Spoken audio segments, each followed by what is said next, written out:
connecté. Tu vois, tu vas ranger en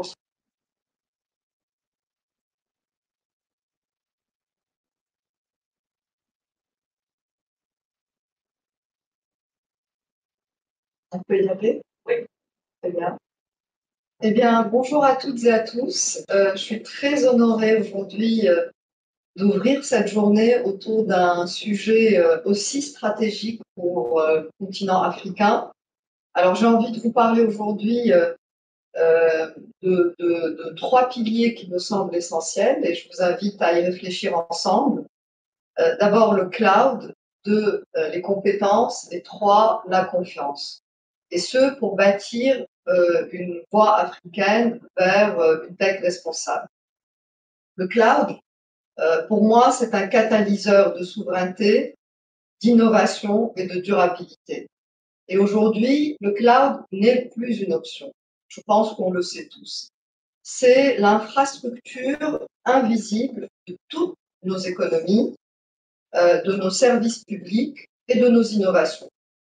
Mais il faut le dire clairement, le cloud repose sur une infrastructure physique souvent très lourde, avec des data centers puissants, gourmands en énergie et complexes à gérer. La différence, c'est que cette infrastructure est mutualisée, elle est scalable et elle est optimisée. Plutôt que chaque organisation investisse dans ses propres serveurs toute seule, elle peut en réalité aujourd'hui accéder à la puissance de calcul du cloud, de façon simple, rapide, souple et économique. Et surtout, et ça c'est le point clé, nous avons aujourd'hui l'opportunité de bâtir en fait et de penser ces infrastructures différemment. Comment? Je pense que vous voyez où je veux en venir, grâce à l'énergie solaire, qui est abondante sur le continent.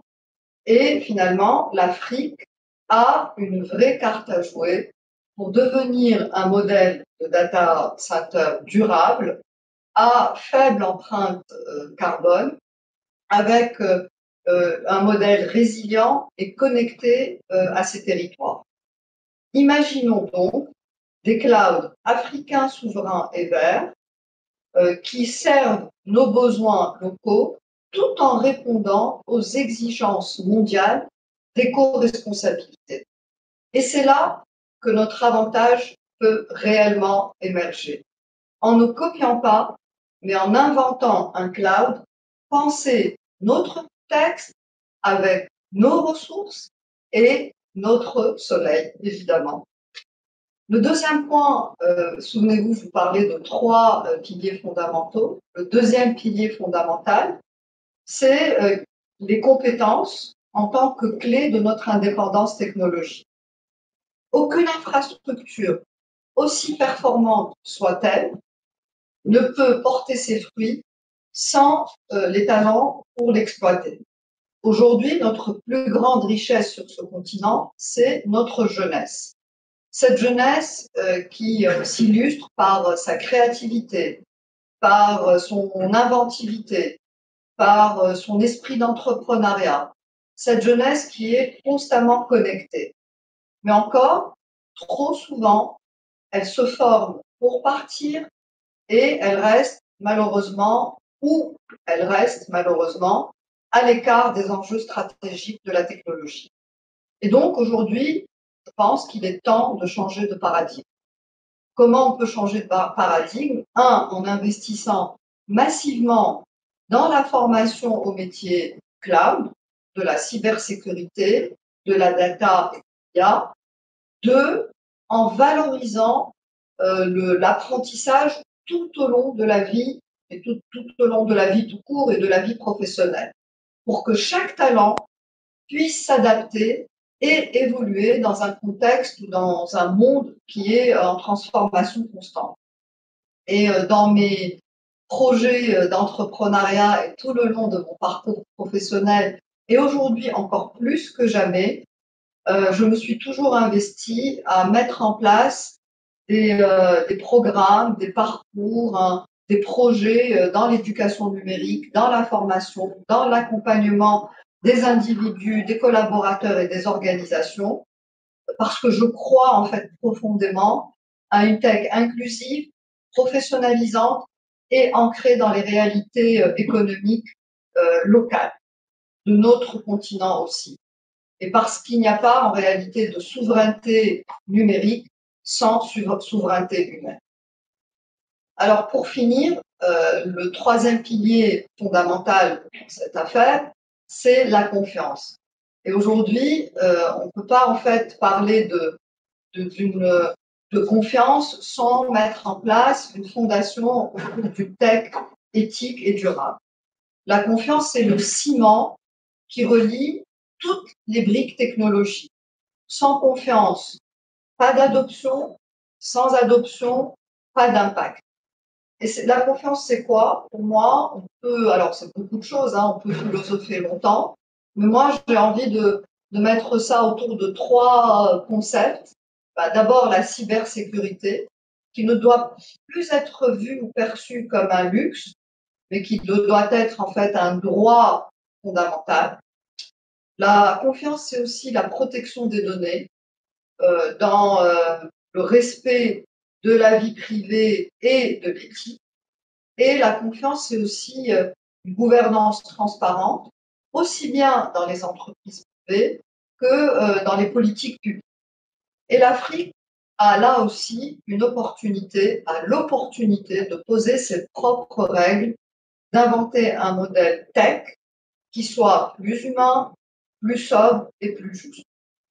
Alors pour finir, j'ai envie de vous dire que le cloud est notre moteur, les compétences notre carburant et la confiance notre boussole. À nous, à vous, de tracer cette voie africaine, une voie lucide, ambitieuse et responsable. Et en fait, on ne le fait pas pour rattraper un retard, on le fait pour proposer une autre vision du progrès. Merci à vous tous. Merci aux organisateurs de ces journées et merci à tous nos intervenants et partenaires. Et je vous souhaite une excellente journée pleine d'échanges et d'inspiration. Merci Neila Bouzina, présidente de la French Tech Tunis et PDG de Wivi. Nous continuons notre session en direct de Tunis à Dedot, précisément à la salle Fondation Tunisie, avec notre panel d'experts. On va parler autour du thème central, comment allier performance, sécurité et coût pour un cloud responsable et autonome. Chers auditeurs, vous qui êtes présents avec nous, nombreux, j'espère, depuis plusieurs pays d'Afrique, et précisément 9, en direct de Tunis, nous avons avec nous aujourd'hui M. Achraf Nafeti, DG de IO Data Center, M. Khaled Bendris, CTO de WeView, M. Ali Abdelrahman, co-CEO de Revo, et M. Koutaya Cheni, CEO de Kepa. Messieurs, on a une question à vous poser. Pour cette premier axe qu'on voudrait traiter avec vous. Donc, on va parler de stratégie de maîtrise des coûts et de la visibilité. Donc, compte tenu des études indiquant que 38% aujourd'hui des organisations manquent de visibilité sur leurs dépenses cloud et que 65% ont vu leurs factures augmenter ces 18 dernières années, ces 18 derniers mois, donc, quelles sont les solutions concrètes que vous proposez pour optimiser les coûts sans sacrifier la performance, et notamment via des outils de surveillance et peut-être des architectures mieux adaptées? Achraf? Merci pour l'invitation. En fait, le débat de cours est toujours encore des solutions cloud. L'investissement en data center ou en infrastructure hardware ou software, c'est toujours un investissement lourd. Et je pense que la mutualisation des ressources peut être une solution qui avantage la performance, la sécurité, la disponibilité et réduire les coûts et l'impact sur les factures directes.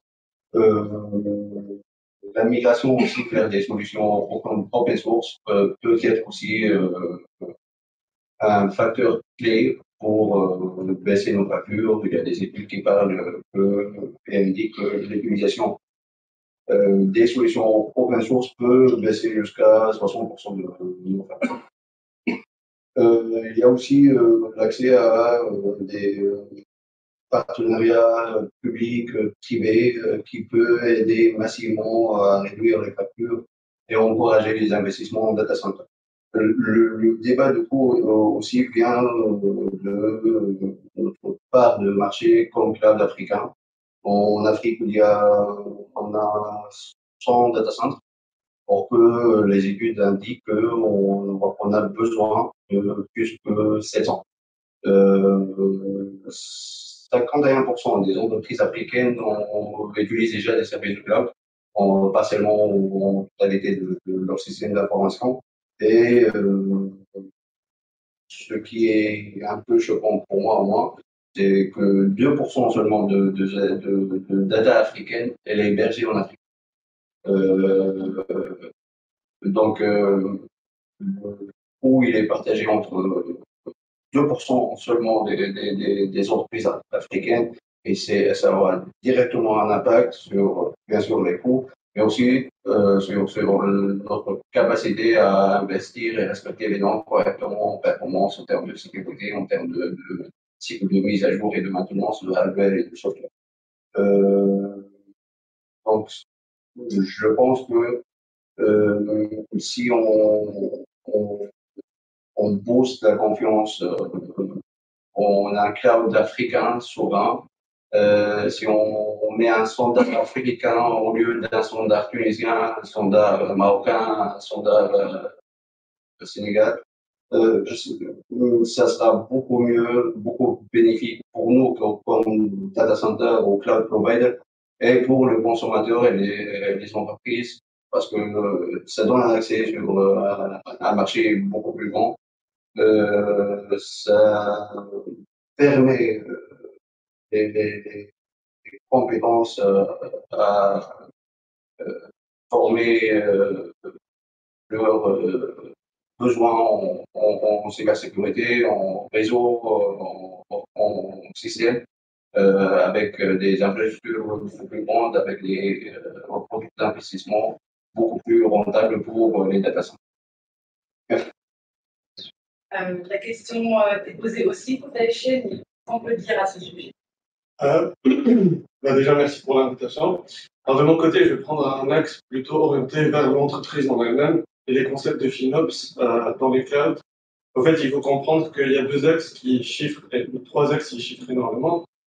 Premièrement, c'est le volume de data, le amount of compute, donc le temps de processeur, etc., mais aussi le ingress. Malheureusement, il y a deux facteurs qu'on peut pas toucher, mais il y en a un qu'on peut jouer énormément dessus, et c'est la data. Aujourd'hui, en fait, une des raisons qui nous a poussé à créer Guépard, en fait, c'est que 90% de la data est dupliquée dans le monde. Donc, quand on prend un projet ou une entreprise, on va trouver la data qui est en production, elle va être dupliquée 10 ou 15 fois pour des équipes, pour créer des bases de dev, de bases de tests, etc. Et donc, nous, en fait, on essaie d'agir sur ce facteur-là. Donc, en éliminant toute cette duplication de data, on arrive déjà à diminuer énormément les coûts de cloud. Et deuxièmement, en fait, je rejoins H sur l'exploitation des technologies open source. Donc, il faut avoir énormément de veille technologique. Par exemple, aujourd'hui, je prends un use case qui est très concret.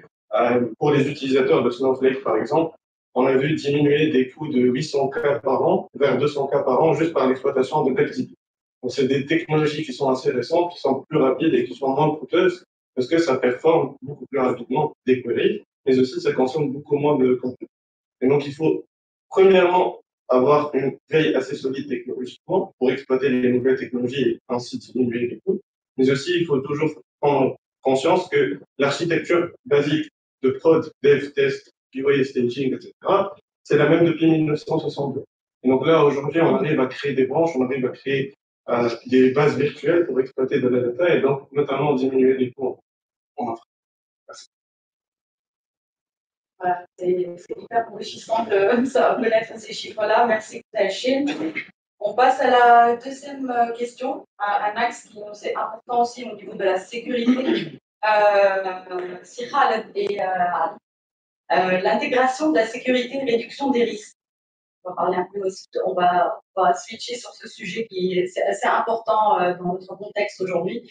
Donc, comment conciliez-vous la nécessité des mesures de sécurité robustes, chiffrement, conformité, surveillance continue, avec la maîtrise des coûts opérationnels et particulièrement dans un contexte où les mauvaises configurations de cloud génèrent des risques élevés? Merci beaucoup pour l'invitation. Bonne question. Sujet de thèse. Par rapport à ça. Mais en fait, prenons le cas d'une entreprise qui est dans le cloud. Déjà, il faut la rassurer dès le début. Il y a un peu longtemps des clouds en Tunisie, c'est que du point de vue infrastructure, du point de vue mesure de sécurité, du point de vue connectivité, d'efficacité de différents télécoms et tout, du point de vue sécurité globale, ils sont beaucoup plus, comment dire, up-to-date ou disons sécurisés que si c'était chez eux dans leur infrastructure. C'est-à-dire qu'il y a un niveau de sécurité assez cap assez intéressant en étant dans le cloud sur les infrastructures, sur les applications,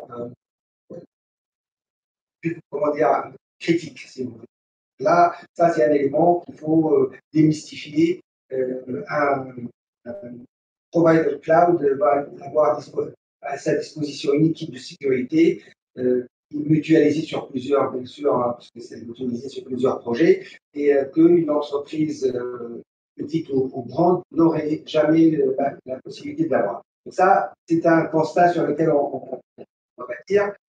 Deuxième élément, c'est que quand on utilise cloud pour une application, il faut commencer par mettre security by design dès le début. C'est-à-dire que le coût et les performances vont être complètement dégradées si on arrive après et essayer un peu d'introduire de la sécurité dans quelque chose qui n'a pas été conçu.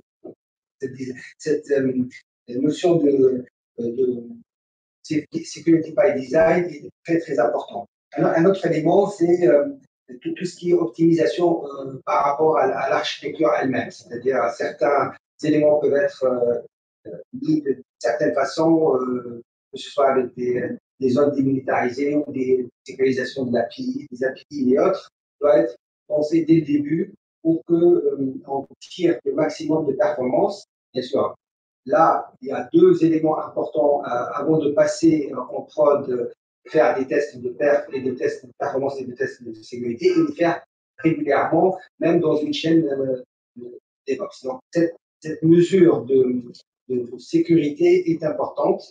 Un autre élément, donc design, sécurité by design, mais aussi ce qu'on appelle le zero trust.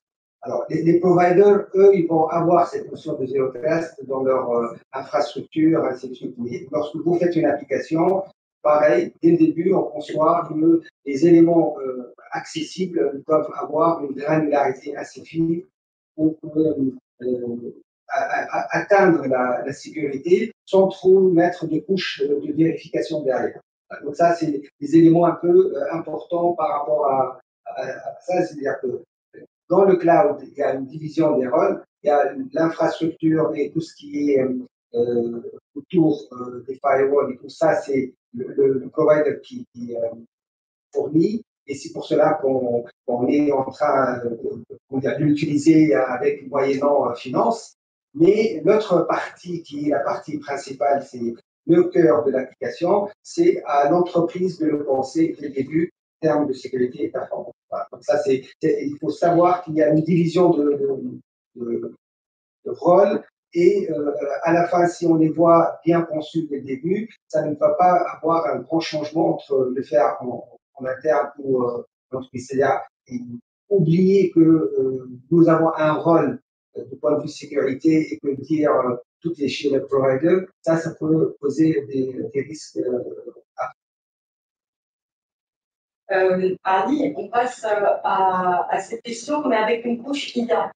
Cet avènement de l'intelligence artificielle l'intégration de cette sécurité, on y pense, infrastructure, sécurité, cloud. Est-ce que l'IA vient après ou avant? Et on reprend aussi sur le sujet principal. Déjà, merci pour l'invitation. Je vais rebondir sur ce qu'a dit M. Khaled. Pour nous, vu qu'il y a un rôle continu qu'on doit avoir sur ce qu'on déploie, en fait, l'humain fait des erreurs. Et vu que, en fait, on doit l'approcher, c'est une question de design, on a fait le choix de déployer plusieurs cyberagents. Chacun il a une tâche bien précise. Par exemple, il y a des process à vérifier au niveau du design. Avec la granularité dont M. Khaled a parlé, on parle de zero trust, on parle d'immutabilité sur tout ce qui est data, on parle de la vérification continue des accès. En fait, il y a plusieurs points sur lesquels on a décidé de déployer ces cyberagents-là. Et en fait, en continu, ces cyberagents, ils vont tourner, pas en H24, mais plutôt en task, avec certaines, comment dire, c'est-à-dire que leur rôle va être débloqué une fois un certain prérequis atteint. Ils vont aller faire ce check-là. Et de cette façon-là, en fait, on peut avoir une certaine veille continue, j'ai envie de dire, sans que cela aussi ne rende les coûts exponentiels. Parce que si on avait ces cyberagents qui tournaient H24, sans raison qui les déploient sans trigger, j'ai envie de dire, on se retrouverait avec des factures démesurées. Du coup, pour nous, ça, c'est la première partie. Et la deuxième partie, en fait, généralement, dans tout ce qui est cybersécurité, les failles sont bien plus simples que ce qu'on pense. Et du coup, ce qui vient avec l'IA, c'est que vu l'IA est basée sur la logique, en utilisant cette IA-là, parfois, avec cette veille qu'on fait, on peut trouver des problèmes en amont avant qu'ils deviennent des problèmes qui se développent en faille ou en brèche. Et je pense qu'aujourd'hui, ça a changé un peu comment on fait toute cette veille-là. Et je pense qu'on va voir dans les quelques années à venir un pivot global et on aura beaucoup cette charge-là qui sera faite de manière autonome. Et on pourra avoir tous ces feedbacks-là, tous ces blagues-là d'une façon instantanée, j'ai envie de dire. Parce que l'IA, elle peut scanner tout notre environnement, toute notre solution en quelques minutes.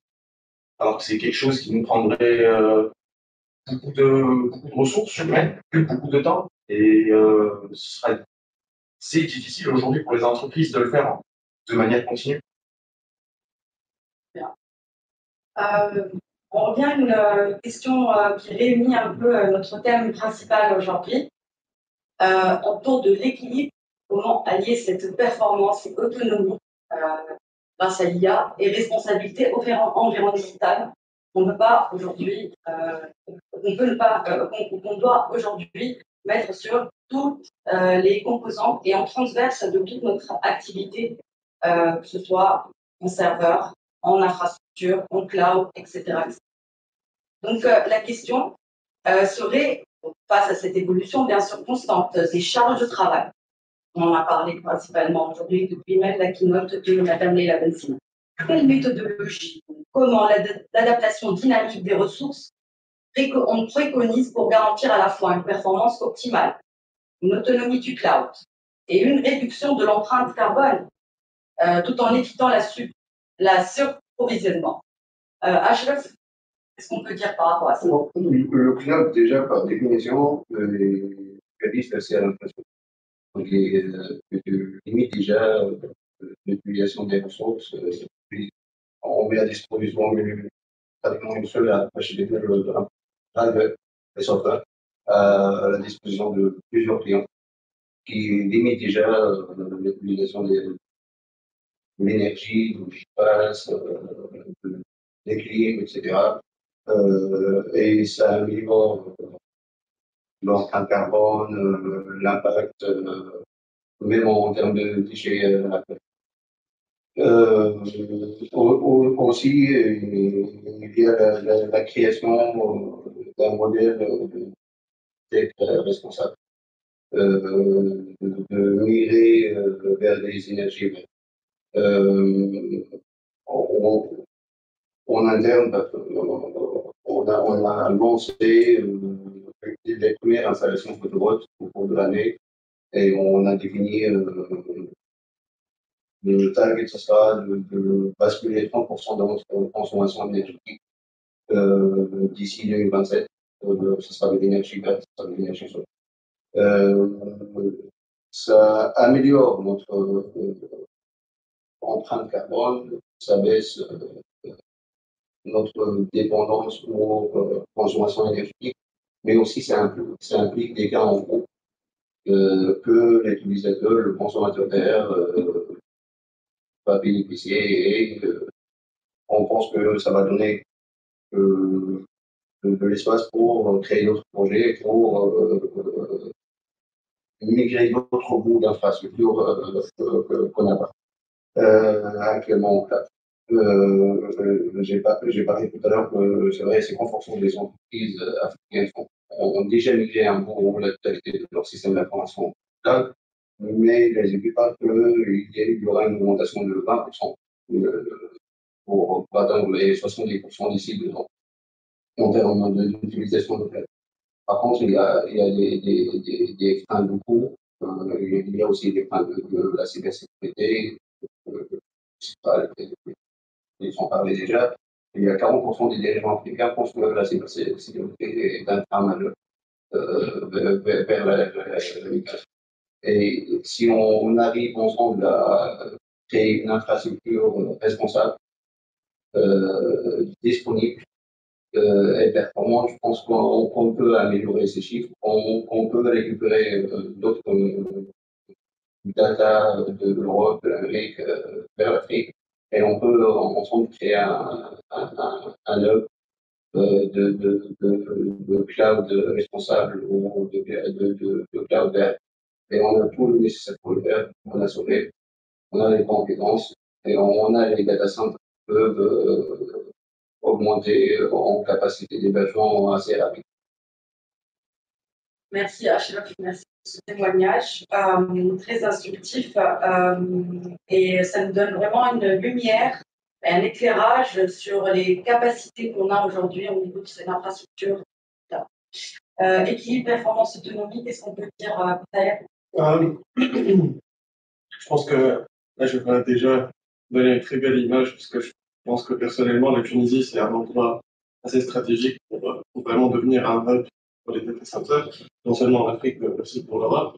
Je pense que je rajouterais à ça la notion de serverless que je trouve de moins en moins en Afrique comparé aux États-Unis ou en Europe, où on trouve énormément de data centers. On va pas dire data centers, mais des entreprises qui ont leur propre infrastructure n'arrivent pas aujourd'hui en Afrique à transformer cette infrastructure-là en serverless.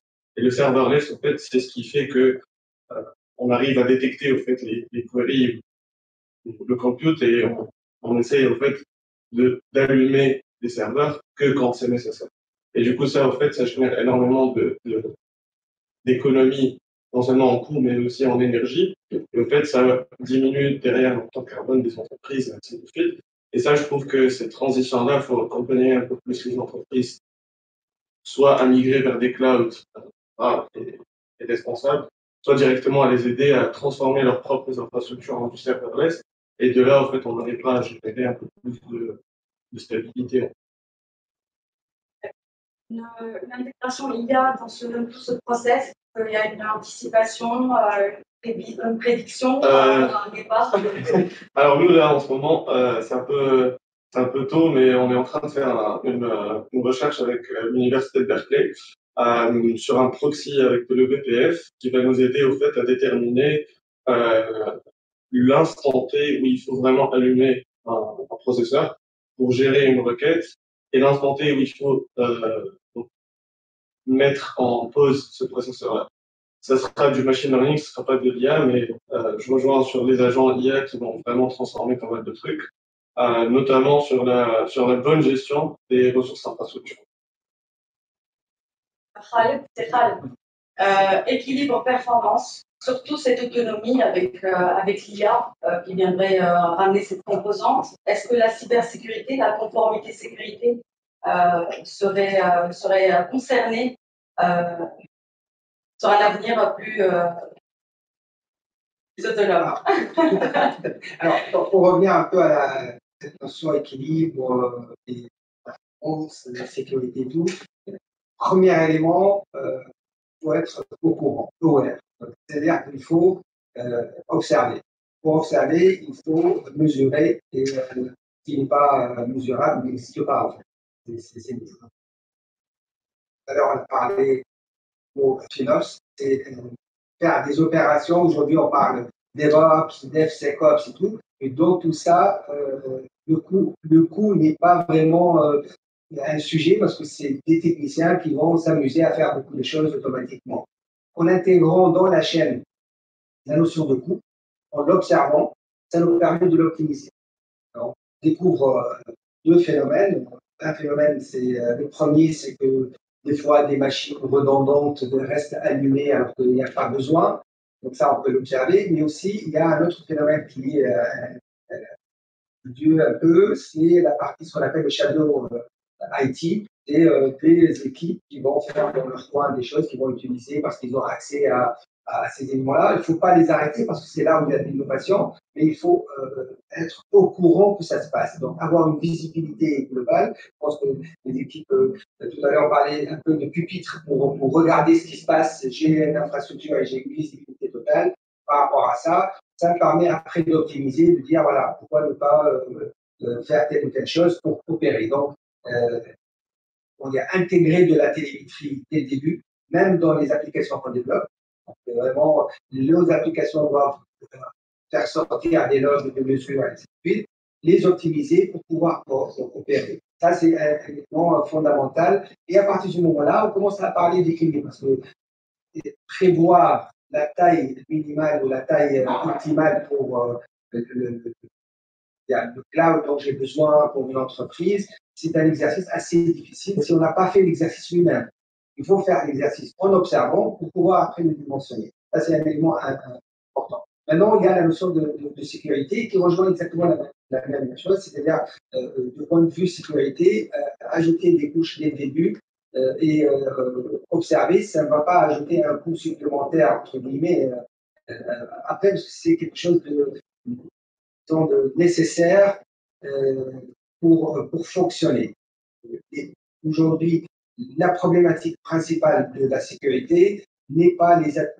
Elle est les attaques, bien sûr, mais elle vient à 85%, hein, c'est un chiffre que je répète d'une manière à une autre, de l'intérieur, des mauvaises configurations, des attaques internes parce que telle ou telle problématique à l'intérieur de l'entreprise. Donc, cette notion de formation, éducation et observation, ensemble, permettrait d'avoir la préparation pour une optimisation. Et je reviens sur la notion de serverless. C'est un élément qui date de quelques années et mal connu, je pense, par rapport même aux équipes qui développent, parce que en fait, le digital à la fin, il y a le cloud, il est là, c'est un terrain de jeu. Après, on va jouer tel ou tel jeu selon l'expertise des équipes qui créent le software. Et aujourd'hui, ni au niveau de l'université, ni au niveau des équipes existantes, on a cette notion de la puissance de ce qu'on appelle serverless, qui permet de créer des routines et la facturation ne se fait que lorsqu'on les appelle. Et donc ça évite carrément d'avoir à éteindre les machines et peut-être on aura besoin à 10 heures que quelqu'un se connecte. Donc au lieu de l'éteindre à 8 heures, on va l'éteindre à 10 heures pour une fois, mais on va perdre les 2 heures après, petit à petit jusqu'à avoir 24 sur 24 parce qu'il y a quelqu'un qui se connecte au Japon à 3 heures du matin. Donc la machine va rester en fonctionnement et va consommer 24 heures alors que normalement c'est 10 heures de fonctionnement. Le système si on crée des applications avec la notion serverless, ces serveurs-là, ils seront toujours en fonctionnement, mais ils ne consommeront que les appels. Ça, c'est un élément c'est important à mettre. J'invite la communauté des développeurs et des concepteurs d'applications à penser dans ce sens. Une observation continue, même en termes de cette infrastructure ou ce plugin-là qui va aller faire les calls vers les serverless et être un peu en réduction de l'énergie. et réduire les coûts énergétiques. Exactement, c'est le cœur même de cette notion de serverless. C'est des couches d'ailleurs qu'on peut ajouter sur l'infra actuelle. Il y a des solutions open source aujourd'hui, ça existe, c'est les alpha, les lambda, ainsi de suite, AWS. C'est des infrastructures mal connues et parce qu'on est habitué à développer des applications verticales et le web service est en train de tourner tout le temps. Ali, capacité et autonomie, on revient à la question. Responsabilité environnementale, qu'est-ce qu'on peut dire aujourd'hui par rapport à l'outil IA pour cette architecture? En fait, dans l'IA, en fait, être green, être performant, sans faire attention au coût, ça va main dans la main. C'est un peu, il y a une synergie parce qu'en fait, nos modèles, nos solutions, ils consomment énormément de processing power. Donc, il faut optimiser la façon dont c'est mis en place pour consommer le moins possible tout en étant efficace. Et un peu comme le serverless, ça fait un petit moment que dans le monde de l'IA, il y a eu un pivot où on ne fait plus un agent, une IA, un modèle pour tout faire, mais plutôt on a basculé sur une sorte de modèle où on a plusieurs agents et plusieurs modèles très spécifiques sur leurs tâches, et où on va avoir un maestro qui va gérer le rappel, un peu comme les requêtes. Donc on va appeler tel IA pour faire telle tâche, et c'est le maestro qui va tout coordonner. Du coup, ça permet de ne pas avoir cette IA derrière qui tourne H24, parce qu'aujourd'hui, on se retrouve avec un gaspillage cloud conséquent, que ce soit sur des serveurs qui sont ouverts H24 ou des IA qui tournent H24. C'est un gâchis en ressources économiques, en ressources, j'ai envie de dire, naturelles, mais aussi au niveau de l'organisation même technique de la boîte ou notre organisation même, si on n'a pas cette visibilité-là, en fait, c'est un gâchis sur tous ces volets-là. Et comme je le disais, c'est le même axe. Il y a une synergie. On ne peut pas être économique et autonome et efficace si on n'est pas green. Ça va main dans la main. Donc, je pense que c'est vraiment, il y a cet effet miroir avec ce qui est en train de se passer dans la tech. On voit ça aussi dans l'IA d'une autre manière, mais c'est le même concept. Il y a l'axe aussi, donc, en parlant de cette capacité-là, en termes de cloud et IA. Gérald, par exemple, disait oui, c'est un observatoire finalement continu, parce que l'IA doit tenir compte de cette l'infrastructure qui a été mise en place. Qu'est-ce qu'on peut dire par rapport à ça, par rapport à cette capacité pour finalement rendre cette autonomie applicable à une solution qui est déjà concrète et qui va évoluer avec l'IA? Le wagon et le train. Donc, en gros, ce qui est bien avec l'IA aujourd'hui, c'est qu'on peut prendre une application classique, un software classique, et faire appel à des IA pour venir faire ces tâches de monitoring, comme l'avait dit M. Hall, c'est-à-dire donner à l'IA ce pupitre, pouvoir faire ce visionnement du process de A à Z. Mais en fait, si derrière, comme dans l'IA, on n'a pas pensé à comment est-ce qu'on va mettre l'IA sur ce pupitre et comment l'IA va regarder tout ce process-là, on se retrouvera un peu avec le même problème où on va donner du temps et énormément de ressources pour rien. C'est-à-dire qu'on aura un résultat et peut-être si c'est pas assez peaufiné, peut-être qu'on se retrouvera face à des hallucinations et des coûts astronomiques. Du coup, je pense que c'est comme en fait on l'a dit, c'est tout un process qui fait en sorte qu'on consomme moins, on est plus optimal dans. Il faut qu'il y ait une raison pour laquelle cette IA ou cette requête a été demandée. Il faut qu'il y ait une raison pour une query. On ne peut pas faire les choses sans qu'il y ait de raison, sans qu'il y ait de rationnel, sans qu'il y ait un raisonnement. Très bien. On a quelque chose à rajouter par rapport à la dernière question? Très bien. Des questions dans la salle? Oui, c'est une question en fait partie sur deux. Enfin, Merci de présenter la bande. Donc, Ayman Breik, je suis un enseignant universitaire directeur commercial et marketing. Donc, je suis pas dans le tech, mais je suis très passionné par le tech et par le temps, j'ai toujours tendance à avoir euh, l'intégration du cloud, que ce soit l'intelligence artificielle dans nos métiers de marketing, surtout et commercial et d'analyse. Donc voilà, donc ma question c'est ici on parle de performance, de sécurité, de coût pour bâtir un cloud responsable et autonome. Donc premièrement, est-ce que la formation actuelle en Tunisie et plus largement en Afrique est-elle suffisamment alignée avec les exigences technologiques et stratégiques du cloud aujourd'hui? Dispose-t-on d'un réel écosystème de talents capable de rivaliser avec l'échelle mondiale ou faut-il repenser en profondeur notre approche en matière de formation, certification et partenariat avec les géants du cloud? Ça, c'est la première question. Et la deuxième, c'est dans cette logique de transformation, quel est le rôle de l'intelligence artificielle? Est-ce que c'est une menace pour certains métiers du cloud, notamment ceux des ingénieurs, ou bien une opportunité intégrée dès maintenant dans les programmes de formation pour renforcer l'autonomie et la performance? Donc, et en résumé, faut-il intégrer l'intelligence artificielle dans la formation des futurs ingénieurs cloud ou s'en méfier comme un facteur de déséquilibre? C'est-à-dire par rapport à cette composante de la formation qui préoccupe aujourd'hui le secteur du marketing digital, apparemment. Non, alors effectivement, le sujet de la formation et de la préparation des talents est clé. Je l'avais un peu évoqué en ouverture de cette session. Je pense que, en fait, on ne peut pas figer les talents avec un skill set initial et ne pas mettre à niveau les profils. Et donc, il faut aujourd'hui préparer encore plus rapidement les talents aux évolutions, notamment dans le cloud. Il y a des parties cloud qui existent sur, on va dire, les grandes, les meilleures formations. Et nous, on fait partie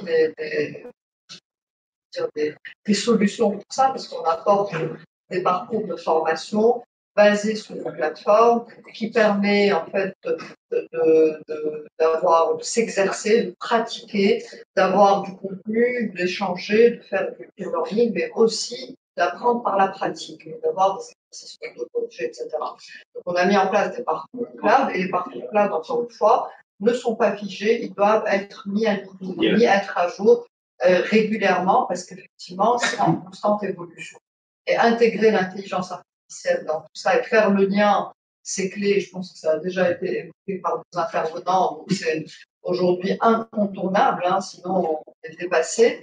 Et le rôle, en fait, non seulement de la mise à niveau des talents, mais aussi d'avoir plus de talents formés rapidement et de la bonne manière, ben, c'est primordial pour notre région aussi, parce qu'on a énormément de jeunes qui sont en capacité d'aller vers ces métiers et qui peuvent être soit formés initialement, soit reconvertis ou mis à niveau pour ceux qui sont proches de ces métiers. Et donc, je pense qu'effectivement, nos efforts doivent s'accentuer et les organisations, peut-être parfois, sous-estiment l'importance de cette mise à niveau de leurs compétences autour de sujets aussi importants que le cloud. Et là, ça fait partie aussi de la souveraineté, parce qu'être souverain au niveau du maintien de la gestion, de l'exploitation de ces clouds, c'est un sujet de souveraineté. On n'est pas dépendant de talents qui ne sont pas sur nos territoires. Et donc, vous avez raison, c'est un sujet qui est central dans le débat. Je pense c'est plus aussi la formation de base dans les universités plutôt que le post-diplôme. Donc, de base, je crois qu'ils ne sont pas assez formés par rapport à l'accélération qu'il y a aujourd'hui par rapport au cloud et par rapport à l'intelligence artificielle. Ils sont dans une formation basique, c'est presque dans les années 80, que je suis dit, voilà. Je ne sais pas si c'est vrai. Je vais rajouter effectivement, il y a ce phénomène-là, même si, bon, je nuancerai quand même, parce qu'on a dans notre université publique et privée une mise à niveau qui est faite régulièrement malgré tout. Tous les 5 ans. Mais le programme, il est changé tous les 5 ans. Mais il y a quand même, en fait, de part, on va dire, des individualités, des enseignants qui sont souvent, et il y en a beaucoup, hein, il ne faut pas sous-estimer ça, qui ont une conscience professionnelle et qui comprennent les enjeux, ben, il y a nous on le voit, hein, il y a un vrai transfert. Néanmoins, il faut aller plus vite, plus loin, il faut faire plus. Et pour la formation initiale et aussi pour les autres, parce qu'en fait, avec un background tech, on peut, ou un background scientifique, pas nécessairement tech, on peut amener les gens vers ces sujets où il y a énormément de demandes et où il y a un besoin clair et net. Ça, c'est quelque chose, je pense, en fait, que l'on doit garder en tête. Il y a la formation initiale, mais il y a la formation tout au long du parcours, effectivement, et ça, c'est indispensable. Je pense personnellement qu'on n'a pas un problème de formation de talent africain. On cherche chaque année des milliers de talents qui migrent de l'Afrique pour chercher des opportunités, pour trouver un écosystème. Le débat de formation devient en plus absurde à mon sens, parce que l'accès à la formation devient tellement facile que réellement tu n'as plus besoin de l'université comme source principale et initiale de formation. Je pense qu'on doit faire un focus, non pas juste sur on a quoi comme talent, on forme quoi, on donne quoi aux jeunes étudiants ou ingénieurs, mais on prépare quoi comme un écosystème, comme opportunité, comme entreprise, comme marché, comme un système pour les faire avancer. La techno bouge tellement vite que pratiquement on est dépassé quelque part. J'ai envie de nuancer si tu permets. Juste te contredire un tout petit peu. Okay. Je pense que tu as raison. En fait, les contenus sont disponibles, ouais. Ils sont accessibles, et c'est vrai qu'aujourd'hui il y a une abondance dans ce qu'on peut, ce à quoi on peut avoir accès. Néanmoins, ça c'est clé. Il ne faut pas aussi surestimer la capacité des individus à se former en autonomie tout seul sur des sujets quand même pointus. Donc, il faut de l'accompagnement, c'est-à-dire que l'accès ne suffit pas.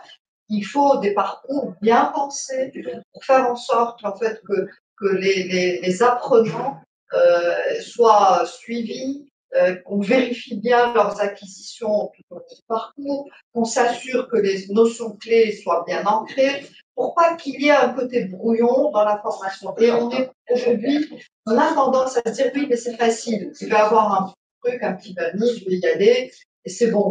Mais en réalité, c'est quand même de la profondeur, c'est quand même des sujets qui doivent être traités avec énormément de sérieux et de précision. Je comprends, mais je pense que c'est pas le rôle de l'université. Ah oui, voilà, alors je suis d'accord. D'aller aussi loin. Oui, c'est vrai. C'est un complément. Des expertises. Absolument. Moi, je pense que c'est le rôle de pratique, c'est le rôle de marché, c'est le rôle de l'écosystème. Voilà. Donc, on doit préparer un écosystème pour poster ces. Là, je te rejoins. Merci. Accompagnement, c'est rare, vous avez pas. C'est à mon tour de vous contredire. En fait, je pense qu'avec ce qui se passe aujourd'hui, l'accélération qui se passe, je faisais, moi, j'ai un peu plus que 30 ans de domaine, donc je faisais souvent l'exercice de regarder quand on oriente à un niveau, à une ancienne expérience, on oriente des équipes dans une technologie particulière et une méthodologie, une façon d'ingénierie. J'ai investi aujourd'hui, combien de temps les clients vont me demander. À un certain moment, les tout ont resté entre 7 et 8 ans avec les mêmes stacks technologiques. Et l'investissement est vraiment rentable. Et depuis quelque temps, je voyais que c'est 3 ans. Maintenant, je peux vous dire. Alors, qu'est-ce qui est commun à tout cela? C'est pour ça que je viens à l'enseignement pour avoir une idée un peu bizarre, mais je veux dire. Qu'est-ce qui reste? C'est dans un processus de développement, de réalisation, je dis d'application. C'est un processus d'ingénierie. Le développement, c'est une des activités. Alors, cette activité prenait 40-50% du temps. Aujourd'hui, avec l'IA, elle peut être à 10% du temps. Ça ne veut pas dire que les autres ont disparu. Les autres doivent avoir plus de temps pour faire des bonnes réflexions, design, security by design, security, performance by design, ainsi de suite. Et donc, donner plus de temps à ces aspects ingénierie que d'aspect je connais Java, je connais Python, je connais ainsi de suite et je développe. Parce que c'est quelqu'un d'autre qui s'appelle agent IA qui va le faire, Cursor ou GitHub et tout. Voilà. Donc, en mettant ça sur la table, l'université doit aussi se transformer. En mettant l'accent sur ces skills qui sont la réflexion, la contradiction, voilà, les soft skills, ça dans le sud. Et un des éléments qui est un peu, comment dire, le parent pauvre, c'est les vrais projets d'envergure. Voilà. Il faut faire un enseignement orienté projet. C'est-à-dire aujourd'hui, je vois beaucoup d'universités, moi-même, quand j'étais à l'école d'ingénieur, mais c'est en 91 du coup, le nombre de fois où j'étais devant un jury pour présenter, et alors sur les 3 ans, à peu près une dizaine de fois. Vous voyez, tous les 3 mois à peu près, j'ai quelque chose à présenter, un truc en groupe en plus. Voilà. Ouais. Et donc ça, on ne trouve pas en Tunisie. On trouve des projets, certaines écoles font des projets, mais autant de projets et des challenges et tout, et on vous donne la piscine, on vous envoie, vous connaissez pas Java, ben on s'en fout. Faites-le avec Java. Et donc, vous allez être obligé à apprendre ce truc. Ouais. Maintenant, vous n'êtes plus obligé à apprendre le langage, vous êtes obligé à utiliser l'outil qui va générer le code, le comprendre, mais l'infrastructure sur laquelle le code va tourner est la même. C'est une VM. En fin de compte, le métier, excusez-moi, en fin de compte, le métier a changé, pas en nom, mais comme vous dites, en soft skills et en la façon de gérer, en fin de compte. Mais malheureusement, en Tunisie, là, on est toujours dans l'ancienne école, comme vous dites, pas de projet, pas de... Alors, en réalité, tu ne nous contredis pas, tu nous donnes, tu rajoutes une brique et tu rajoutes de l'eau à notre, du vent à notre moulin ou de l'eau à notre truc, bref. Donc, aujourd'hui, en fait, par exemple, nous, à la Open School, dire que ce qu'on fait, c'est de la pratique, c'est peer learning, c'est basé sur les projets, basé sur une plateforme.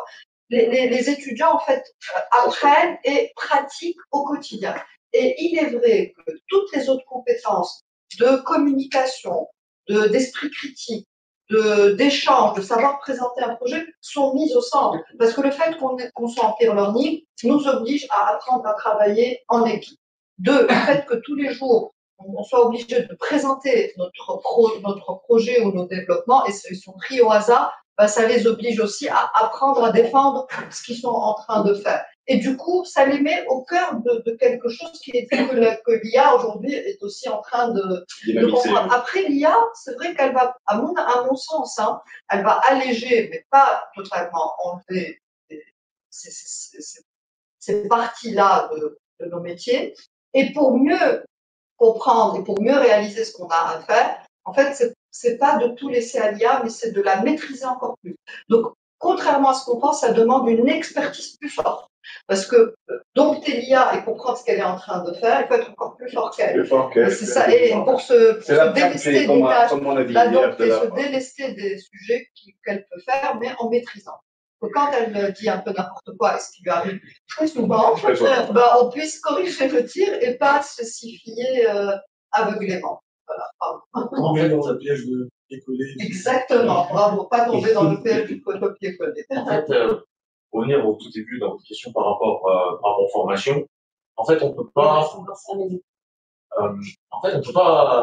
Dire à quelqu'un, par exemple, venez apprendre comment faire de l'IA aujourd'hui. Donc, faites un cursus de 3-4 ans, alors qu'on a des stacks d'IA qui changent 3-4 fois par mois. Ça n'a pas de sens. Du coup, c'est pour ça que c'est par rapport à un mindset et des concepts clés. Et en fait, ces concepts-là, si vous les avez, que ce soit l'IA, du développement, ou un secteur, voilà. Et derrière, j'ai envie de dire, le cycle de vie de l'IA même, l'IA se rend elle-même obsolète. Ouais. Je n'ai pas en train de rendre l'humain obsolète, c'est que elle évolue tellement vite que l'humain doit être là pour accompagner très vite aussi. En fait, il y a beaucoup de compétences qui sont nécessaires derrière pour pouvoir faire cet accompagnement-là. Parce que aussi, par exemple, aujourd'hui, il y a des secteurs que leur spécialité, c'est comment faire en sorte que l'IA n'hallucine pas. Parce que plus on développe d'IA, on veut aller vers de grandes IA, de grands modèles, on se retrouve avec un résultat totalement à pied de la plaque. Donc, comment entrer dans cette optimisation-là? On va avoir besoin de beaucoup de monde. C'est déjà le cas, mais il n'y a pas assez de talent IA aujourd'hui dans le monde. toute révolution s'accompagne de disparition d'emplois et de création d'emplois. Et tu as raison, c'est que partie des emplois qui vont être créés pour suivre.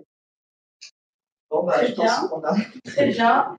Nos chers éditeurs, juste pour un point qui nous a été parvenu de Dakar, de la Guinée, de Conakry, on est en direct, là, on nous transmis. Ils nous envoient nos tout beaux messages là en direct pour nous dire que cette séance a été hyper captivante et très intéressante en direct de Tunis. On est à deux dots aujourd'hui. Merci à tous nos panélistes. Je rejoins juste pour clôturer, pas pour clôturer déjà, mais pour ajouter qu'on a ce point commun dans notre Afrique aujourd'hui, d'avoir cet enseignement des compétences qui arrivent peut-être dans l'enseignement public, mais qui est aujourd'hui propose des cursus assez classiques. Mais aujourd'hui, on voit émerger aussi beaucoup de centres de formation, aussi les privés, au niveau même, par exemple, de Data Center, de Bigview, des startups qui sont là, les grandes entreprises innovantes, qui arrivent aujourd'hui à détenir des talents qui n'ont vraiment pas pu, ils n'ont pas fait des cursus de 5 ans et de 6 ans d'ingénierie, et qui rejoignent des formations comme Alberton School, par exemple, et qui sont accélérées, ces jeunes compétences sont accélérées pour rejoindre la machine, comme on dit. Merci, la journée du cloud, merci Tunis, on vous remercie de Tunis plutôt. Merci à nos panélistes, Madame Neila Benzina, président de la French Tech Tunis et PDG de Wimpy, Monsieur Ashraf Nafeti, qui est le DG de IO Data Center, qui nous représenté aujourd'hui et notre partenaire. On vous le remercie pour le soutien. Monsieur Kawkoussaï Rchirni Guépard, entre Silicon Valley et Tunis, reste avec nous un peu à Tunis quand même.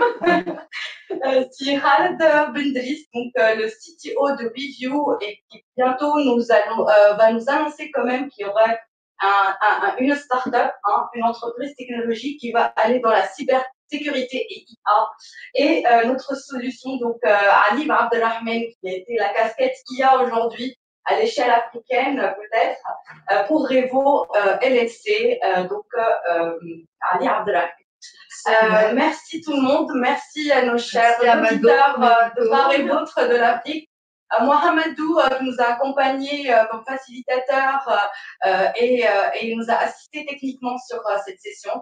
Merci à Monsieur Amadou Merico de nous avoir invités. Nous avons été très très ravis d'être avec nous. Merci à nos chers publics en physique aujourd'hui de Tunis qui étaient présents aujourd'hui. Je vous donne l'antenne, comme on dit à la télé, mais aujourd'hui en live. Et à très bientôt et bonne journée à tout le monde et à l'Afrique. Au revoir. Au revoir. Au revoir.